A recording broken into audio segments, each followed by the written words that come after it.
Setelah memenangkan dukungan dari orang percaya, Feng Tianxing segera mulai berkembang.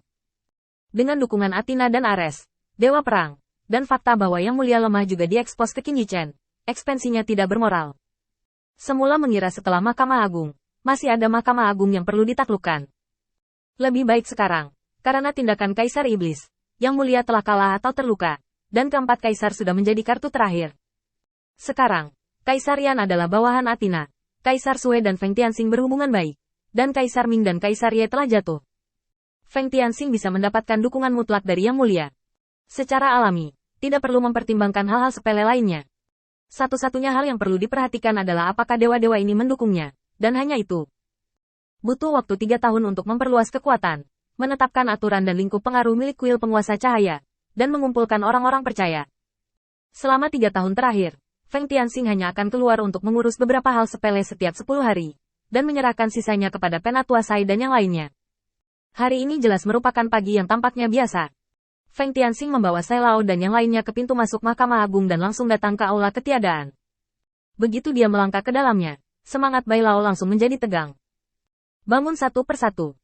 Sejak terakhir kali mereka mengkhianati para dewa di wilayah bintang pembantaian Huo, hingga terakhir kali di wilayah bintang pembantaian Huo, mereka mengubur para dewa yang akhirnya percaya pada mereka, dan Mahkamah Agung telah lama menjadi rak kosong. Meski telah pulih dalam 3 tahun terakhir, namun tidak lagi sebanding dengan aslinya, dan kekuatannya telah sangat melemah, terutama dalam hal kohesi. Lord of Light sedang berkunjung hari ini, ada apa? Feng Tianxing meraih kursi dan duduk di meja. Ini adalah hak istimewanya. Saya di sini untuk memberitahu Anda tentang 2 hal. Saya akan membawa utusan ilahi untuk mengambil kembali medan bintang yang telah ditempati oleh orang lain. Anda sekarang memiliki 2 pilihan. 1. Seolah-olah kamu tidak mendengar kata-kataku, tapi menurutku seharusnya tidak ada orang bodoh seperti itu di Mahkamah Agung. Jika tidak ada yang lain, Bai Lao benar-benar tak tertandingi dalam aspek kelihayan ini. Makna dalam jargon Feng Tian sangat jelas.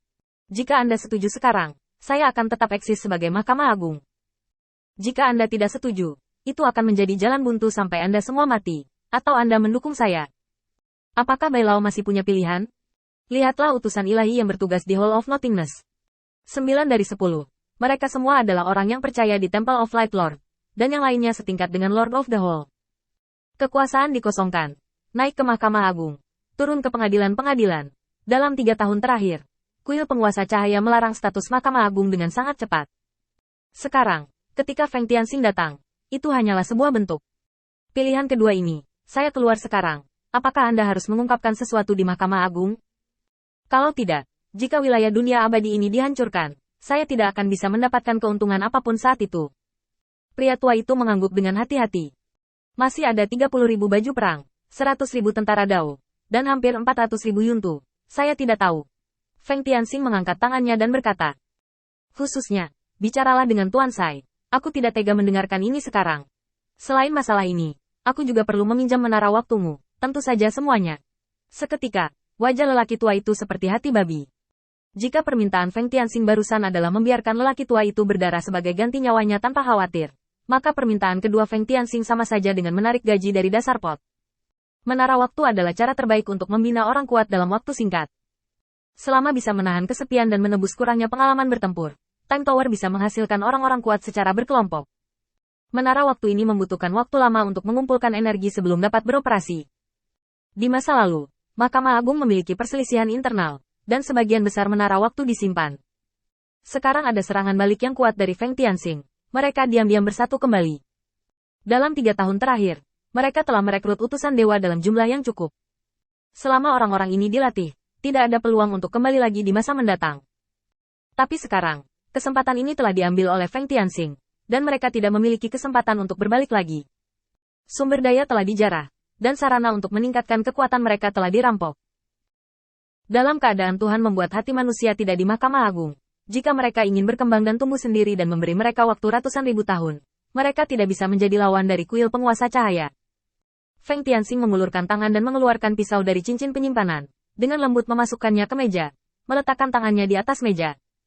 Kamu sepertinya tidak terlalu bahagia? Bai Lao segera menggelengkan kepalanya. Bersedia. Kami akan sangat senang. Lord of Light salah paham. Kami hanya menghitung berapa banyak menara waktu yang bisa diserahkan kepada Lord of Light. Tidak ada maksud lain. Feng Tianxing sedikit tersenyum dan berdiri. Maka masalahnya selesai. Aku harus pergi ke alam abadi. Kamu dan Sai Lao yang memutuskan sisanya. Setelah selesai berbicara, Feng Tianxing langsung pergi. Sejak awal ketika Mahkamah Agung Ilahi menindas kuil penguasa cahaya, hingga sekarang, Bai Lao harus menundukkan kepalanya di depan Feng Tianxing, dan perubahannya hanya 3,5 tahun. Evolusi damai di negeri dongeng. Penganut kuil sudah berakhir. Mahkamah Agung telah lama menjadi burung tanpa bulu. Hanya semangkuk lemak di dalam panci. Setelah Feng Tianxing pergi, Sai Lao mendatangi Bai Lao dan mengeluarkan sebuah buklet. Baru saja, kalian semua mengerti arti dari Master Cahaya. Datanglah satu persatu. Bai Lao memiliki wajah sedih, dan dagingnya sakit. Feng Tianxing datang ke alam abadi, dan sekarang melihat salju yang berterbangan. Sedikit kesejukan terasa nyaman. Dia langsung pergi ke tempat Kaisar Salju mundur, dan Feng Tianxing mengetuk pintu. Orang yang membuka pintu aula adalah lelaki tua yang pernah memberikan arahan kepada Feng Tianxing. Ketika dia melihat Feng Tianxing, sedikit kejutan muncul di wajah lelaki tua itu. Tuan Cahaya, kekuatan Anda meningkat cukup cepat, waspadalah terhadap fondasi yang tidak stabil. Feng Tianxing mengangguk ringan. Tidak masalah, akan ada perang baru-baru ini, dan masalah mendasar akan diselesaikan pada saat itu. Aku datang untuk menemui Kaisar Salju. Apakah dia ada di sini sekarang? Pria tua itu buru-buru mengundang Feng Tianxing untuk memasuki aula dan menuangkan teh panas dengan tangannya sendiri. Tuan Guang, Tuan Kaisar Salju sedang mundur baru-baru ini. Bisakah Anda memberitahu saya sesuatu? Saya dapat bertanggung jawab atas hal-hal umum yang sepele. Jika saya tidak dapat melakukannya, saya juga dapat berbicara dengan Kaisar Salju dalam beberapa hari untuk menghasilkan sebuah ide. Feng Tianxing sedikit mengangguk.